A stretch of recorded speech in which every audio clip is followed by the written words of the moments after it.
Izao no Jehova izay mamela ny elokao rehetra, izay manasitrana ny aretinao rehetra. Fotoana izay amankin'Andriamanitra manokana ny marary sy ny ankonana misy ny tsy salama, ny fandaharana. Izao no Jehova.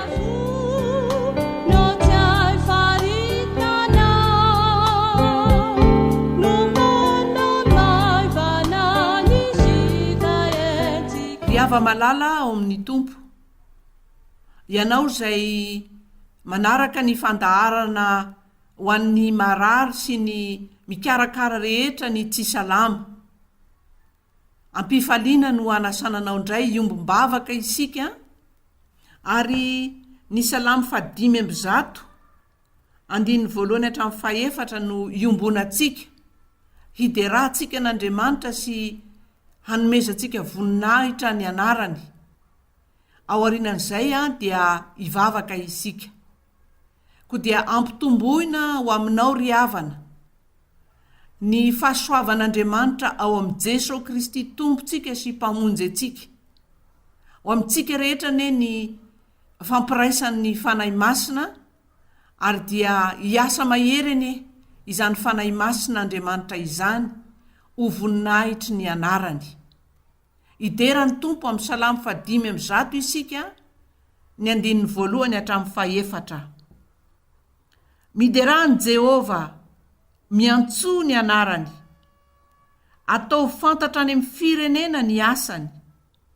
Mirao azy, mankalaza azy, saintsainy ny fahagagana rehetra ataony. Ataovy ho reharehanareo ny anarany masina. Aoka hifaly ny fony izay mitady an'i Jehova, mitadiavany Jehova sy ny heriny, ka tsao mandrakariva ny tavany. Mbola hivavaka isika. Ry Andriamanitra ray zanaka fanahy masina, endreny fifalianay ankehitriny. Miombom-bavaka eo anatrehanao, ry Andriamanitra rainay eo, amin'ny alalan'i Jesosy Kristy tomponay sy mpamonjy anay, mpanalalana eo anatrehanao. Mankasitraka anao zay, manome voninahitra ny anaranao noho ny fitahiana zay efa niraisinay hatrizay, ary misaotra anao izahay satria ity onjam-peo ity dia ampiasainao tokoa mba andraisanay fitahiana. Misaotra anao izahay noho ny amin'ireo olona rehetra zay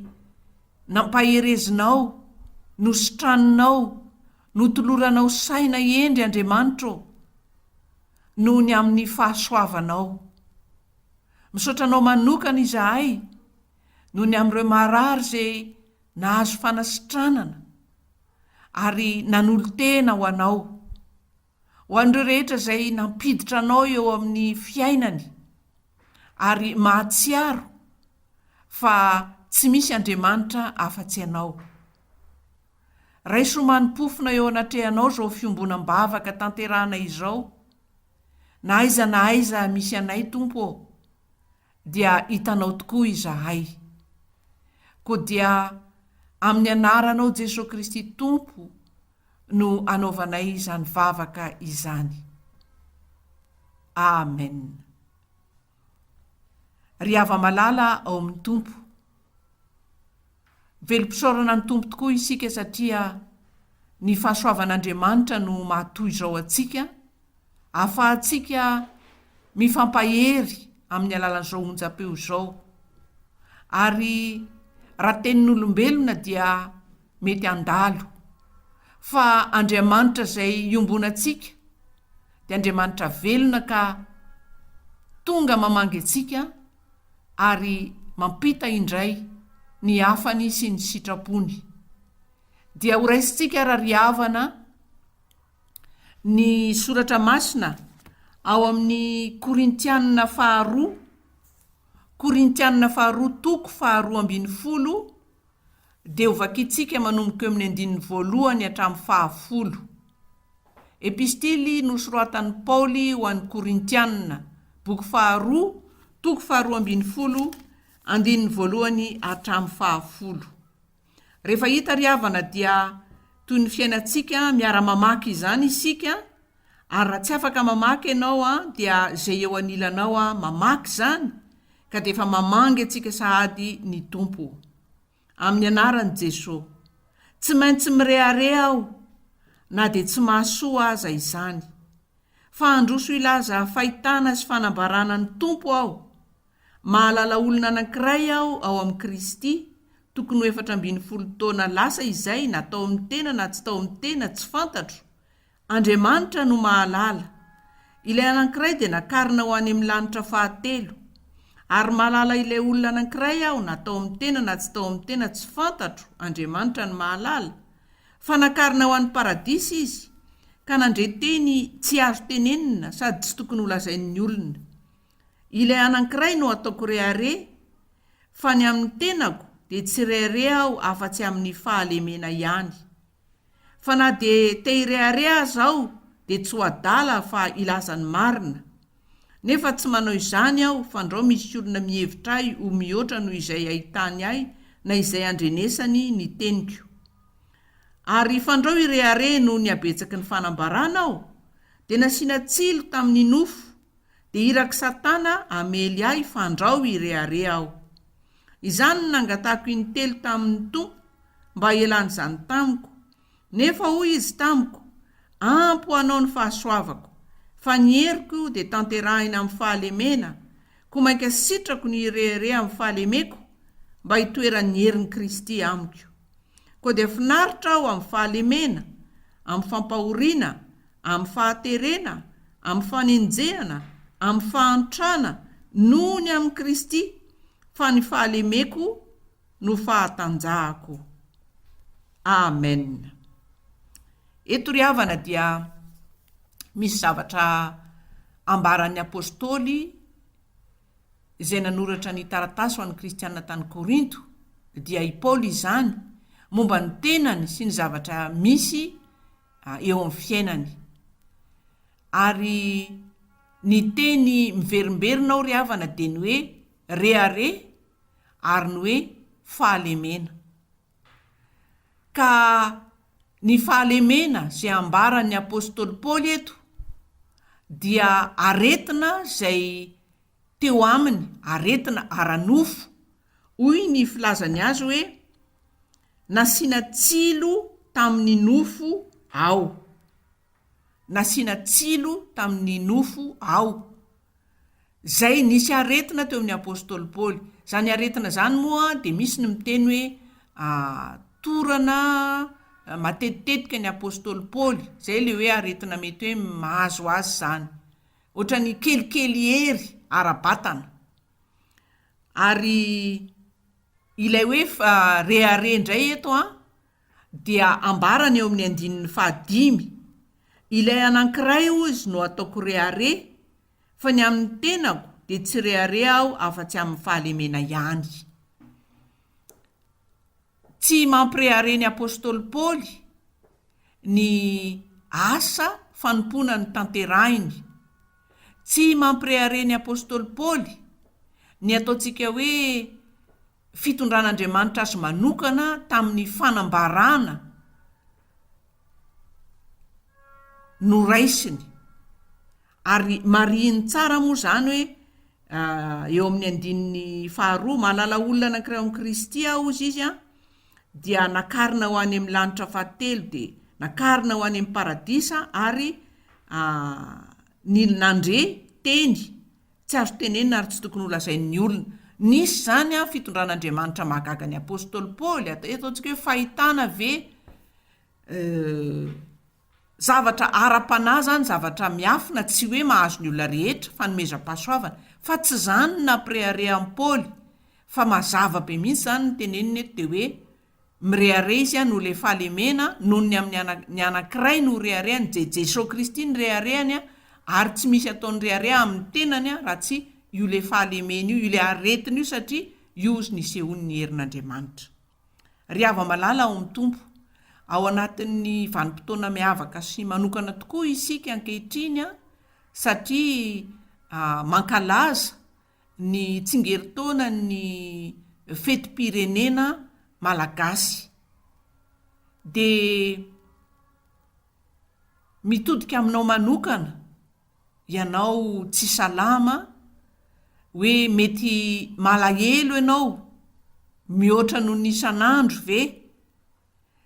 satria marary dia tsy afaka mandeha miaraka amin'ny korana mety hoe tsy afaka mandeha mijery izay mba fahitan'ny olona amin'izany fankalazana ny fety izany na koa hoe noho ny tsy fahasalamana dia tsy afaka miombona sakafo amin'ny olona rehetra izay tomady satria misy zavatra tsy maintsy tandremana eo amin'ny ara-pahasalamana dia ny andro fety ny olona mikorana ny olona mba miova amin'ny isan'andro angazy mety hoe sakafo nefa ianao dia eo am-pandriana marary tsy salama mety malahelo ianao nefa ry havana izao tenin'Andriamanitra tonga eto amintsika izao dia tenin'ny Paoly manambara fifaliana mihoatra noho ny fifaliana ary satria hoy izy hoe finaritra aho ohatrany hoe tsy marary izy finaritra aho izy ao anatin'ny tantarainy eo daholo amin'ny 10 fahalemena ao anatin'ilay aretina zany ozy dia finaritra amin'ny fampahoriana amin'ny faterena amin'ny fanenjehana amin'ny fahantrana noho ny amin'ny Kristy fa ny fahalemeko izy ny fahatanjahako teny maneo fahatokiana ary fankasitrahana ny fitondran'Andriamanitra ary izay ry havana no mba tokony ho amintsika ihany koa amin'izao ora sy fotoana andrenesanao ny tenin'Andriamanitra izao afaka ataontsika tsara ny manatanteraka n'ilay voasoratra any amin'ny Tesalonianina voalohany 5 ka ny 9:7 Tesalonianina voalohany 5:7 manao hoe misaora amin'ny zavatra rehetra fa izany no sitrapon'Andriamanitra ao amin'ny Kristy Jesosy ho anareo afaka ataontsika tsara ny misaotra Paoly moa dia tena mandeha lavidavitra hoe tena mirehare mihitsy aho izy noho ny amin'ilay aretiko satria ao no isehon'ny herin'Andriamanitra isika koa afaka mifaly afaka misaotra noho ny amin'izao toe-pahasalamana misy antsika izao satria tian'Andriamanitra izao hanehoana ny heriny ny zavanitranga teo amin'ny apôstôly Paoly dia tsy mba sakana tsy nanatanterahany ny fanompoana sy ny asa nakinin'Andriamanitra taminy ny zavatra niatra teo amin'ny fiainany ary tsika dia mahalala fa nisy fotoana aza ny apôstôly Paoly akoatra io aretina zany zay mahazo azy io dia nisy fotoana ny apôstôly Paoly nigadra niditra amponja mihitsy fa natany ary izy dia mbola nanoratra ho an'ireo fiangonana maro ary anisan'izany ny epistily ho an'ny Filipianina epistily ho an'ny Filipianina zay ambara moa hoe epistily ny fifaliana epistily ny fanantenana fa ny tanterahan'ny apôstôly Paoly foana ny asa zay nanondrahan'Andriamanitra azy ary nahatsiaro mihitsy izy fa na dia tao ampigadrana ary izy dia ny tenin'Andriamanitra hozy izy tsy mba voafatotra afaka nandefa an'ireny epistily ireny izy fa raha miverina eto amin'le tsy fahasalamana isika ilay aretina dia ny zavatra faharoa dia ny hoe teo aminy zany aretina zany a tsy hoe tsy nanaintaina izy akory tena nanaintaina izy hoy hoe tahaka ny tsilo amin'ny nofo alay voan-tsaina zany a fa raha tsilo no mitsatoka dia marary anefa io zavatra io dia teo aminy zany ary nangatahany mba ho sitranon'Andriamanitra hoy ny voasoratra hoe amin'ny 19 nangatahiko intelo tamin'ny tompo mba hialany zany amiko tsy hoe akory rehefa nyrehare tamin'izany Paoly satria nahita fa na dia tao aza ny fahosany ara-nofo ara-toe-pahasalamana dia afaka nanompo an'Andriamanitra izy ary niseho tokoa ny voninahitr'Andriamanitra maro ireo olona izay nanolo tena ho an'ny Kristy ary dia tena hoe niely zany filazantsara ao amin'i Jesosy Kristy zany hitany Paoly zany herin'Andriamanitra zany nefa tsy nanaka anazy tsy hangataka ary izay koa zany ny zavatra ao antsika hoe antsoin'Andriamanitra tsika tsy hitanondrika antsoin'Andriamanitra tsika mbola aneo ny voninahitr'Andriamanitra na dia ao anatin'ny tsy fahasalamana azy fa izany koa tsy manakana antsika ry havana angataka mahazo mangataka isika ary rehefa mangataka isika dia mahatsiaro isika fa Andriamanitra dia miaino antsika nampahafantarin'Andriamanitra tamin'ny Paoly fa hoe tsy ary Paoly nefa hoy izy amin'ny 15 hoy izy tamiko ampo anao ny fahasoavako fa ny heriko dia tanterahina amin'ny fahalemena namaly Andriamanitra ny an'ny Paoly ry havana dia tsy niala taminy mihitsy io aretiny io ataontsika hoe mandra-pialany tetỳ amin'ny tany fiazakazahana tetỳ fa tsy ho voatery ho izay akory ny olona tsirairay avy ary hitantsika be deaibe any amin'ny filazantsara ny fanasitranana izay nitanterahany Jesosy Kristy eny hitantsika koa aza na ny apôstôly Paoly dia nataon'Andriamanitra fitaovana nitondra fanasitranana tsy hoe akory hoe rehefa mipetraka ray tapisaka eo amintsika tsy afaka mihitsy ilay aretina fa manompo an'Andriamanitra ihany tsika ny hoe zay vao miseho ny herin'Andriamanitra zay ve vao miseho ny voninahitry'Andriamanitra tsy ary havana fa Andriamanitra dia afaka maneho ny voninahiny foana amin'ny alalan'ny fanasitranana izay omeny na amin'ny alalan'ny tsy fanasitranana zay atao hoe tsy tanterahiny zany tahaka nataony tamin'ny apôstôly Paoly fa ny tena zava-dehibe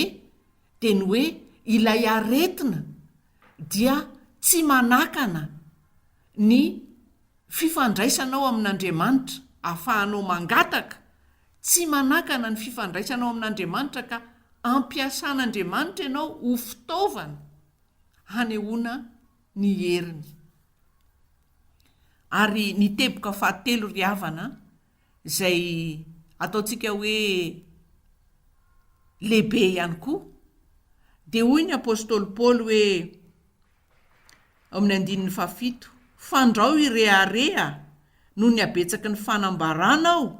dia nasiana tsilo tamin'ny nofo dia iraka Satana mely ahy fandrao irearea aho zany hoe ity aretina ity zany ry havana dia tsapan'ny apôstôly Paoly mihitsy fa nanamboarana azy nanakanana azy mba tsy ireare izy arak'ile tenintsika hoe be dia be ny asan'Andriamanitra ny tanterahiny ary profon'izany ny epistily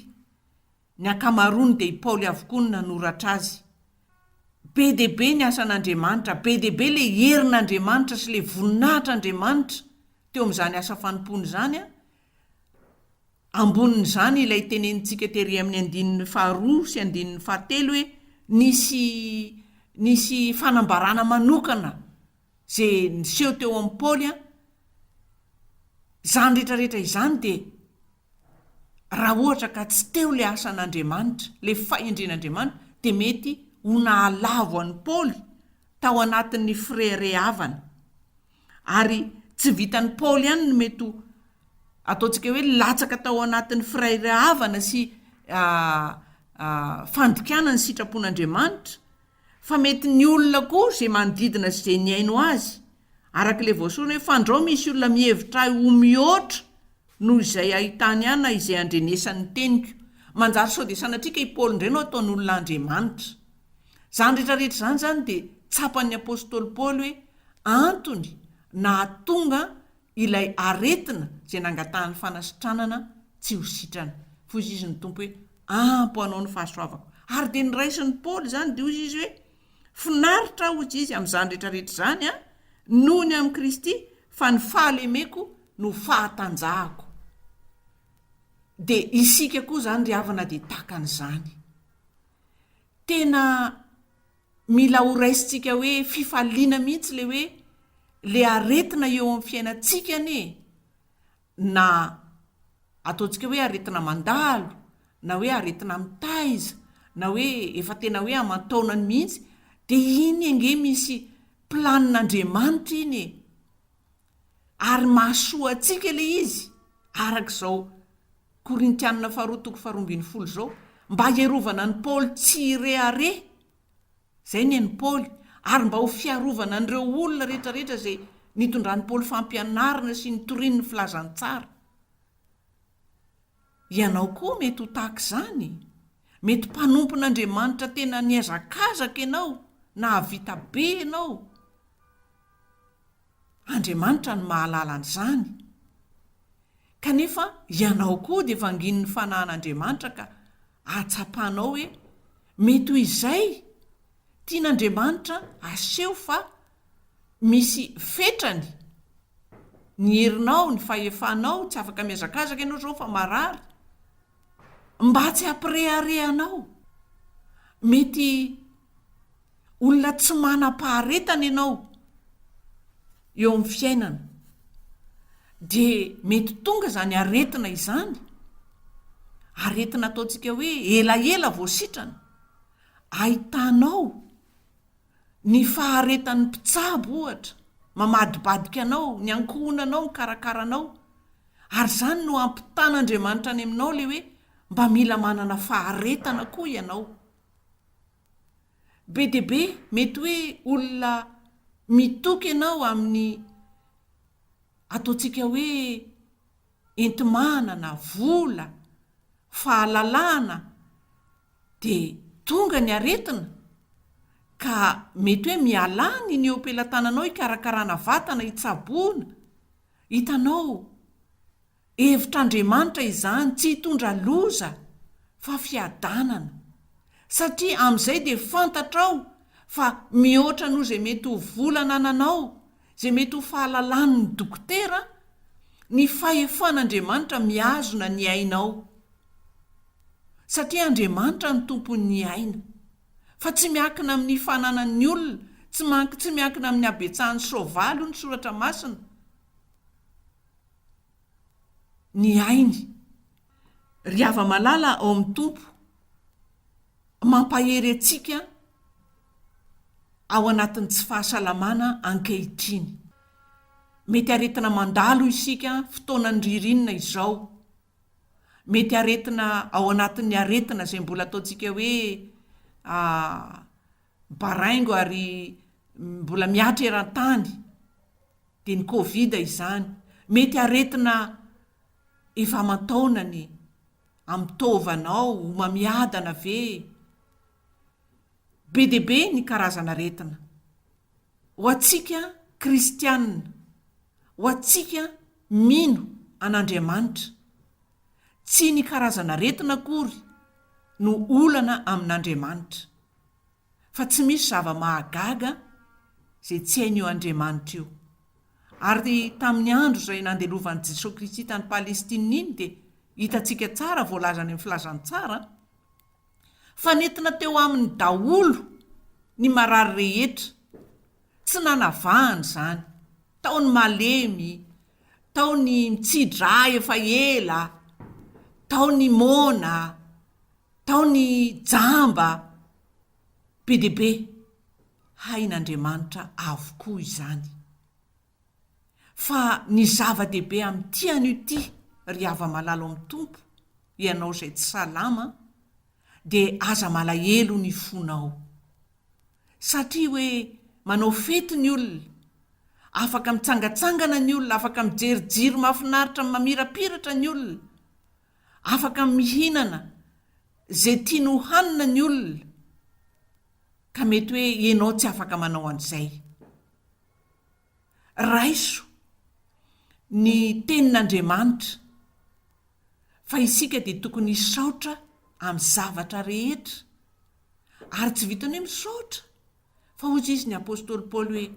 tena afaka mirehare mihitsy tsika amin'izay rehetra mahazo antsika na aretina io na fampahoriana io na fahaterena na fanenjehana fahantrana hozy izy noho ny amin'ny Kristy satria amin'ireny no isehon'ny herin'Andriamanitra noho izany ry hava-malalo amin'ny tompo fantaro fa ny zava-dehibe dia ny firaisantsika amin'Andriamanitra ary izany no any tanana antsika marary mandrakariva hoe mivavaha na matonona vavaka ianao na any anatin'ny fonao any na mihaino hira ianao fideranan'Andriamanitra dia misaintsaina ny tononkira na mamaky ny soratra masina ianao na miombona amin'ny fanompoam-pivavahana tahak'izao ianao na fanompoam-pivavahana ao an-tokantrano na any amin'ny toeram-pitsaboana ataovy izay anananao izay firaisana amin'Andriamanitra izay amin'izay fotoan'izay ianao dia afaka mangataka ianao amin'izay fotoan'izay ianao dia afaka ampiasain'Andriamanitra ianao tahaka ny apôstôly Paoly ny vavaka ataonao tsy voatery hoe anao fotsiny ihany angatahanao fanasitranana fa afaka mivavaka ho an'ny mpitsabo ianao mba ho toloran'Andriamanitra saina izy afaka mivavaka ho an'ny ankohonanao ianao mba hanana fitiavana faharetana eo amin'ny fikarakarana ary eo amin'ny ankohonanao koa mbola mety misy olona mbola tsy manana ny tompo mbola variana satria mbola ao anatin'ny hery sy ny tanjaka be dia be ny tonom-bavaka azonao tononona fa ao anatin'izany tsy fahasalamana sy aretin'izany koa ry havana eo anatrehan'izao hoe teknôlôjia efa mandroso izao dia afaka mandefa soratra masina ianao ampaherezanao ny hafa misy manao an'izany mihitsy ry havana amin'ny Facebook na amin'ireny mesazy isan-karazany ireny fitoriana ny filazantsara izany fanolorana hery sy tanjam-panahy ho an'ny hafa izany fa ny ompitiavana izany ry hava-malala ao amin'ny tompo ny fanahy masin'Andriamanitra izay tompo mpaniraka antsika amin'ny asan'Andriamanitra tsy miasa maneho ny herin'Andriamanitra no hitaridalana antsika amin'izay azontsika atao amin'izao toerana misy antsika izao ary fahatelo hozy tsika teo dia manaiky isika fa ny aretina dia misy lalan'Andriamanitra anamboarana antsika anefena antsika mba ho lehilahy lehibe sy vehivavy lehibe ara-pinoana isika ka tsy ailangilan'ny fampianarana isan-karazana na ny fitaomana hoe arindray manasitrana mba ho voatefy isika ka hanahaka any Kristy ilay lohan'ny fiangonana mba hitombo isika amin'ny fahamasinana araky ny planin'Andriamanitra ho antsika tsirairay avy dia ho tanteraka amintsika ny ry havana ny hevitr'Andriamanitra ao anatin'izao aretina sy tsy fahasalamana izao ary dia anana fifaliana isika atsiaro manatombo isika fa tsy sanatria lesoka ary dia hiasa mahery eo amin'ny fiainantsika sy ny ankohonantsika rehetra ny fahasoavan'Andriamanitra dia ho an'Andriamanitra irery havana ny voninahitra hivavaka isika ray eo misaotranao eram-po eran-tsaina noho ny amin'ny fankaherezana sy teny balisama manasitrana anay ary mitaridalana anay ho amin'ny fahamarinanao hitanao tokoa ny marary na any amin'ny hôpitaly na ao atokantrano. Eny misy aza ny marary tompo a, dia eny mpiazakazahana eny amin'ny sano fanomponanao eny, misaotranao zahay amin'ny herim-panahy omenao ny tsirairay avy, ary dia tarito tompo mba hanehoanao ny herinao anie ny toe-pahasalamanay na amin'inona na amin'inona,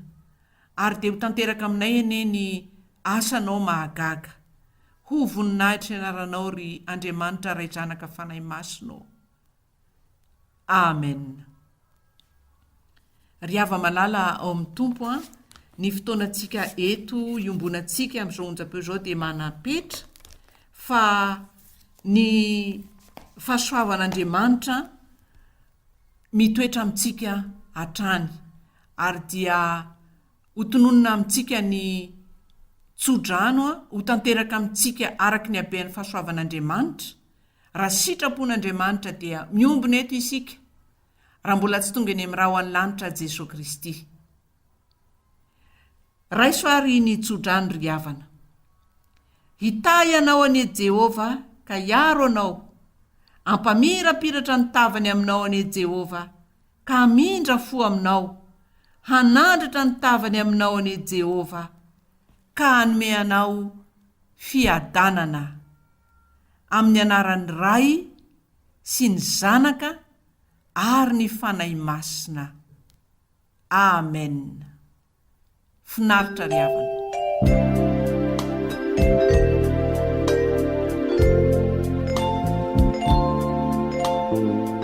Izaho no Jehova.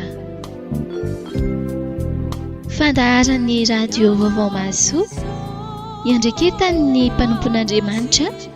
Rajona Ritson Pascal Amivady.